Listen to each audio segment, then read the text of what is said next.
Okay, we're gonna get started with Jacob Starling from East Carolina. We can just go right to questions. We'll start with Stephen, please. Jacob, just talk about how important it was to answer back after they put up the 4 spot and you had the big grand slam to answer back in the inning. How crucial was that? It's huge. They're a good offense. We know that 4 runs wasn't going to beat us, but we knew we had to score a lot of runs. So we were able to get the bases loaded, and then I got to get pitch to hit, and was able to hit it out.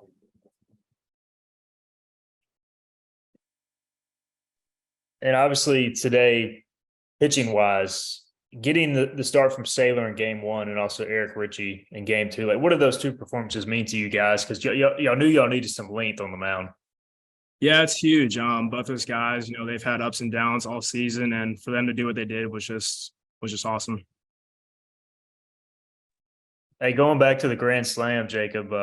So it looked like you hit a chair. It looked pretty evident, but kind of what was your vantage point, and was it frustrating at all to kind of have to wait for the review to officially round the bases?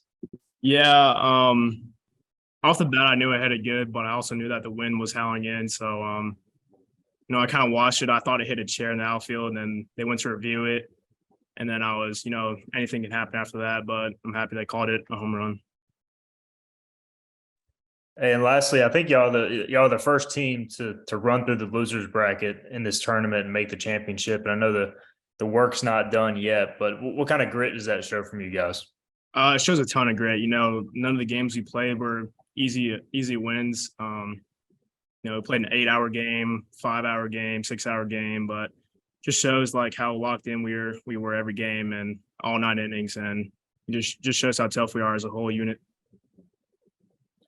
Jacob, I'll give you one. So you've got a 3-1 game this morning, and then an offensive show this evening. What does that say about your team and your ability to kind of adapt and adjust?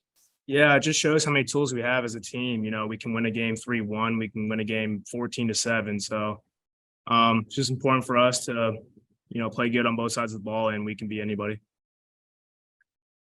All right. Anything else? All right. Thank you, Jake.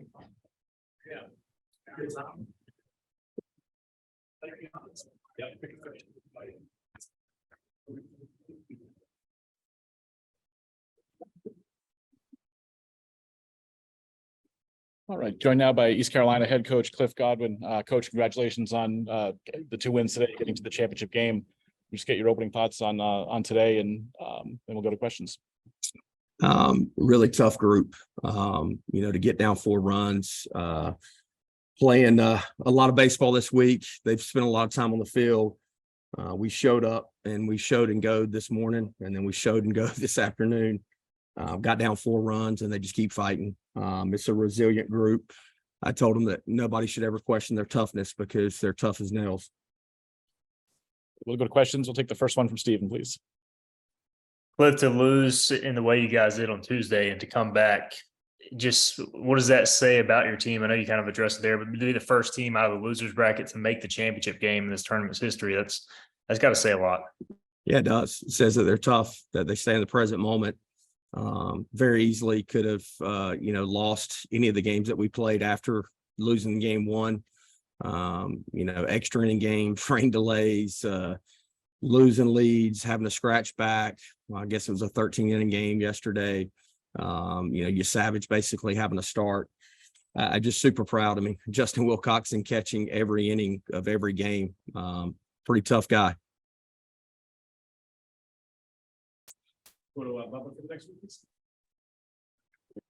Coach, obviously you knew you were going to have some arms step up. Eric Ritchie in game 2, and then obviously what Garrett Saylor did in game 1. Garrett Saylor, tremendous. He's been really good when he started for us this year, but that's the best he's ever pitched in his life, and it was unbelievable and well-timed because we were very thin on the mound. And Eric Ritchie's performance is, that's who I gave the shirt to after the game, even though Starling had 5 RBIs and the offense for sure carried us. But at a time where you had to throw the ball to the plate, the wind's blowing out, you got a freshman out there who hasn't pitched a ton. And man, he was awesome. He was really good. Back to Stephen for the next one, please. Coach, what can you say about AMAC, who clearly wasn't 100%, but just giving 100% of his effort. I mean, just seemingly doing everything he can to help you guys win, battling through that. Yeah, it's pretty crazy. You know, he had an IV yesterday, could only play for part of the game. And then this morning, his calf, where he fouled a ball off at South Florida, was really hurting him. And I haven't challenged him much in my life, but I was like, hey, man, you got to suck it up today. And he said he would. And then he got an IV in between games and then showed up again and played. And he actually looked a lot better in game 2 than he did in game 1 in his face. So I think he's getting better. And just toughed it out, which was awesome. I got to ask about the pitch clock, the hitter clock situation. Y'all haven't really had an issue with that this year. Is it just being more strict in the conference tournament? What have you seen from that, vantage point? Well, this is the first time that we've played somewhere that they have it out there. And I'll be quite honest with you. And if somebody gets mad at me, I don't care. I don't know if they can find me. I don't care. But it's very inconsistent the way that sometimes you can see it. Sometimes it's not there.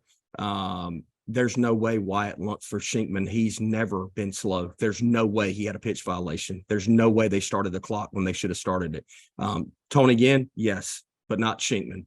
And then Clonch, he was in the box with 10 seconds. It's just, people trying to be seen, I guess. And then going into tomorrow, Coach, all hands on deck type of deal. I'm sure it'll be that way for whoever wins Tulane Houston. Just your thoughts on tomorrow's matchup and finding enough pitching to get through. We're going to start root and go from there. See who can go. There'll be some guys that want to pitch. I mean, Danny Bill wanted to pitch again today. He's pitched every day, but we told him he couldn't pitch today. So there'll be some guys that want to go. Go to the next one from Bubba, please. Coach, after you answered offensively there earlier was the Starling, the 4th spot, and then you continued to tack on as the game went along. So just talk about the offensive approach and the way you knew after a pitcher's doing game 1, you're likely going to have to swing the bats, and you did just that. Yeah, it was an offensive day. Wind was blowing out, and also the umpire had a tight zone, which is fine. It was tight for both sides, so had to throw the ball over the middle of the plate, and we felt like if we got into their bullpen that we could, do some damage, and we did. Coach, will we see you in gold tomorrow? We will be in gold tomorrow. Yep, that was my decision. So we're going to be in gold again tomorrow. All right. Believe in gold. Go Pirates. See you guys. Thanks, Coach. All right, joined by South Florida head coach Billy Mohl. Coach, we just get your thoughts on a long day here at the stadium. Yeah, I mean, it was a long day. First game was obviously a tight-knit one. Both games well pitched, and then the second one it was kind of a little bit of a slugfest, and we kind of ran out of juice on the mound. And East Carolina is the champion of this league for a reason. They just wear you down, and kudos to them for for the win. Okay, if we have questions from the Zoom, we'll start with Stephen, please. Coach, y'all just grabbed the 4-0 lead in the second game, and we're close to getting out of that inning. If y'all could have got out of that inning, not getting up the grand slam, like how much of a momentum swing do you think that was? I thought obviously that's a big momentum swing. You go up 4-0 feeling good, then you give up a grand slam to tie it. But then I felt like we grabbed the momentum back when we put up 3, right after that. So, but yeah, I mean, that was a big at bat by their leadoff guy and got them right back in the game with one swing. Coach, did not getting the result in game 1 affect game 2 at all, or did you go in with 2 separate? Was it 2 separate approaches going in? Mm-hmm. No, I mean, we went with Nolan Hootie, who had success against them at our place when he started against them. I thought he did an incredible job holding them at bay, and I thought we had it set up pretty good with 2 of our weekend starters available in game 2, and Ethan Brown, who is coming off the IL, and he gave us everything he had. He just it just wasn't his day today. Good. Another from Stephen, please. Coach, what made Saylor so effective in game 1? I know y'all had seen him a couple times before. Just what made him so effective against you guys? It was sinkers in and sliders away. I mean, the ball was moving. He was keeping us off balance. It was any pitch, any count. He did a really good job. I mean, that was the performance of the tournament from what I've seen. I mean, that was really good stuff.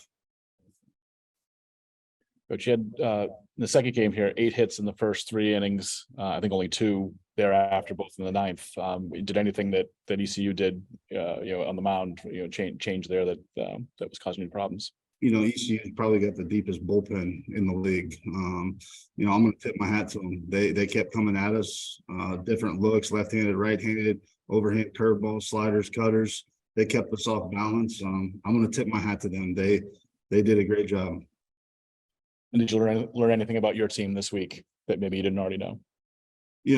I'm just proud of the way they came out. The first 2 games. It's not been the year we've wanted to have.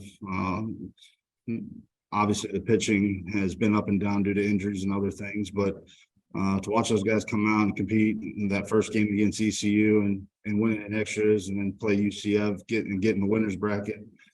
You saw offensively, you saw kind of the young talent that kind of excites me moving forward. But at the end of the day, we didn't get the job done. But I'm proud. There's a lot of guys in that locker room that probably won't coach anymore, and this is always a tough day as a coach. Coach, thank you for your time today, and it's a long day. Appreciate it.